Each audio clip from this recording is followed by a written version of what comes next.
आज हम डिस्कस करने वाले हैं डिजिटल एग्रीकल्चर इन इंडिया। तो recently ministry of agriculture and farmers welfare ने कुछ यहाँ पे जो इनिशिएटिव्स ली गई है, यहाँ पे डिजिटल इंफ्रास्ट्रक्चर एक्चुअली एग्रीकल्चर में कैसे की जाएगी, अलग अलग इसके पहलुओं के ऊपर ध्यान देंगे। तो फ्रॉम एग्रीकल्चर या फिर Indian economy point of view के हिसाब से बहुत ही इंपॉर्टेंट वीडियो होने वाली है।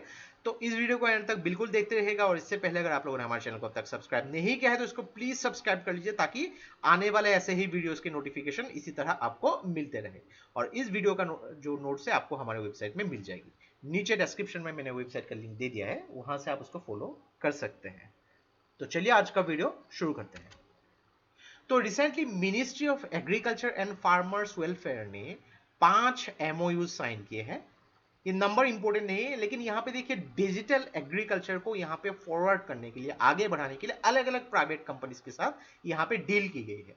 तो मेनली देखिए डिजिटल एग्रीकल्चर मिशन, इसके बारे में भी हम डिस्कस करेंगे। तो मेनली जितने भी देश में फार्मर्स, आप जानते हैं कितने प्रतिशत जो लोग फार्मिंग के साथ जो है, भारत में फार्मिंग जो प्रोफेशन है, जो प्राइमरी सेक्टर के साथ यहाँ पे इन्वॉल्व है, तो उन सब के जो यहाँ पे डेटाबेस मिलेंगे।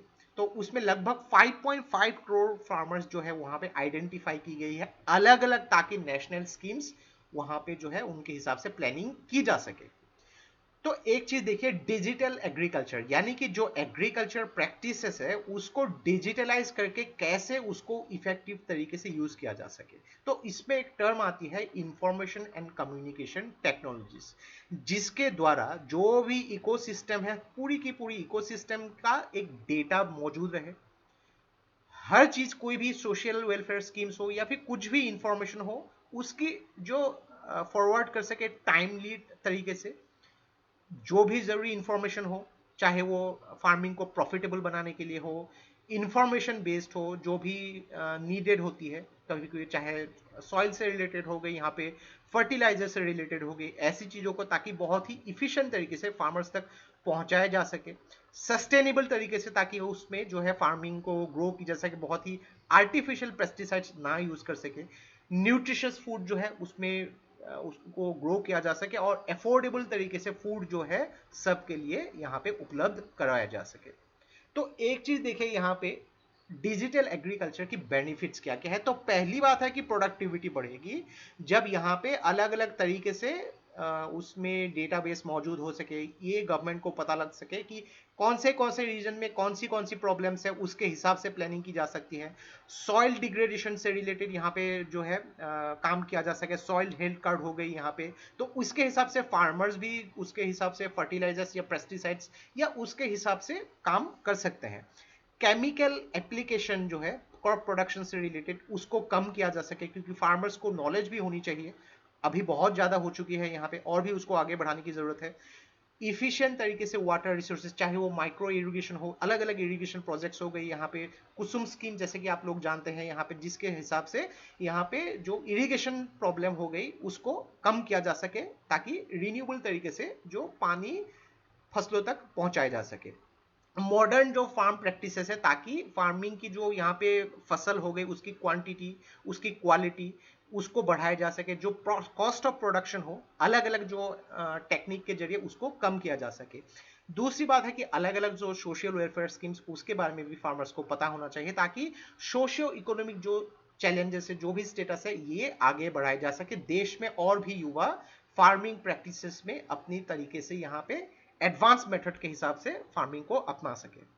लेकिन देखा जाए तो डिजिटल इंफ्रास्ट्रक्चर अगर हम लोग देखेंगे, एग्रीकल्चर से रिलेटेड काफी कुछ प्रॉब्लम्स भी देखने को मिलता है। एक होती है कि हाई कैपिटल कॉस्ट, इन्वेस्टमेंट में काफी कैपिटल कॉस्ट आ जाते हैं। यहाँ पे एक जगह पे अगर फार्मिंग हो रही है तो यहाँ पे लॉजिस्टिक्स के सपोर्ट को मेंटेन करने के लिए यहाँ पे काफी कुछ चीजें आती है। यहाँ पे सड़कों की बात आ जाती है, लॉजिस्टिक्स चैलेंजेस आ जाती है। यहाँ पे बहुत सारे ऐसे फार्मर्स होते हैं जिनको यहाँ पे जो है एक अभी भी जो लीज पे लेके काम करना पड़ता है। जो सॉइल, उन लोग के पास जो खेत होती है, उन लोग के पास बहुत लार्ज अमाउंट पे खेत नहीं होती है, होती भी है तो काफी प्रॉब्लम्स उन लोग के पास होती है। देन यहाँ पे रेंटिंग एंड शेयरिंग प्रैक्टिसेस बहुत ज्यादा होती है। उन लोग खेत को अगर बंजर जमीन की तरफ यहाँ पे जा रहे हैं, उसकी प्रोडक्टिविटी, फर्टिलिटी अगर कम हो जा रही है, तो उनके पास उतना नॉलेज नहीं होती है कि कैसे उसको आगे बढ़ाया जा सके। तो फार्मिंग को छोड़ के कुछ अलग उन लोग प्रोफेशन की तरफ चले जाते हैं, जिसके हिसाब से फार्मिंग प्रैक्टिसेस उसके ऊपर इफेक्ट भी देखने को मिलता है। चौथा पॉइंट है यहाँ पे जो इलिटरेसी है रूरल एरियाज में, फार्मर्स को इतनी जल्दी पता नहीं होता है कि डिजिटली जो है एग्रीकल्चर के प्रैक्टिसेस को कैसे इंप्लीमेंट किया जा सके। उन लोग ट्रेडिशनल तरीके से ही उसको फॉलो अप करते रहते हैं। अगर देखेंगे भारत में उसका कैसा इनिशिएटिव्स है, सबसे पहला आता है यहाँ पे एग्रीस्टेक। तो एग्रीस्टेक जो है ये ministry of agriculture and farmer welfare ने एक्चुअली इसको क्रिएट किया था एक प्लान तरीके से, ताकि यहाँ पे टेक्नोलॉजी बेस्ड इंटरवेंशंस एग्रीकल्चर के रिलेटेड उसको यूज किया जा सके।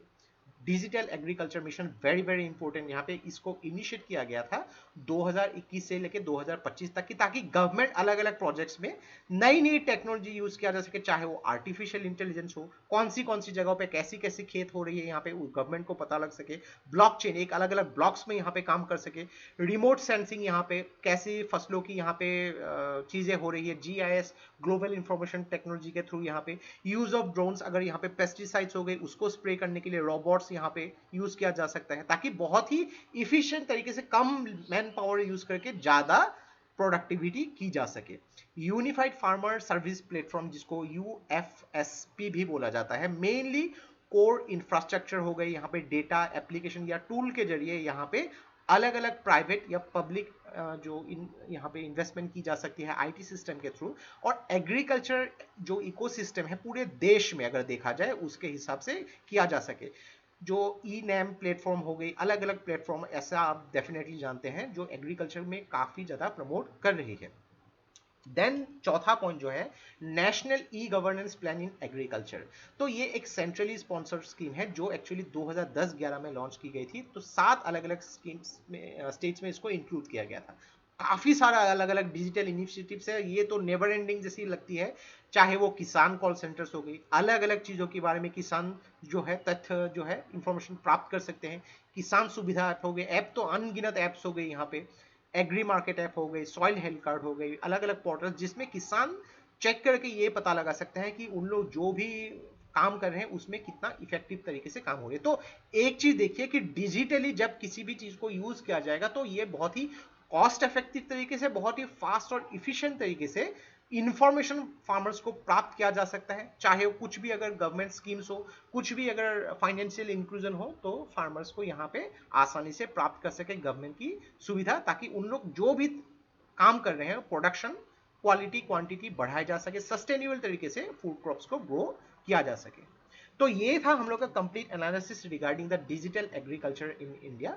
द हिंदू में ये एक्चुअली एक जो न्यूज पब्लिश हुई थी उसके बारे में डिस्कस किया।